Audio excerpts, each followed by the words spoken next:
Now this is how you can duplicate a project in a Capcut on your iPad. Let's begin. If you are new on the Foxtecc YouTube channel, most definitely subscribe so you don't miss videos like this one. Well, on your iPad, just go to your main TikTok like UI and whatever. And at the bottom, you can see we have templates, we have the profile, but I want you to stay within the edit section where you can browse all of your projects as usual.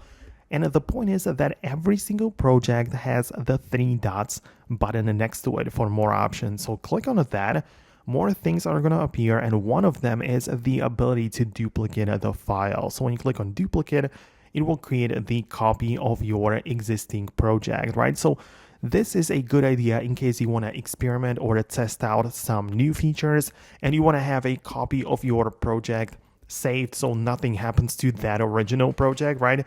So in that case, it's definitely a nice feature. Let me know in the comments below if you have some other issues with your Capcut. I have so many tutorials about the app actually because it's a great video editor. So let me know about that below in the comments. Stay tuned for more tutorials by subscribing to this channel, and I'll see you later in the next videos.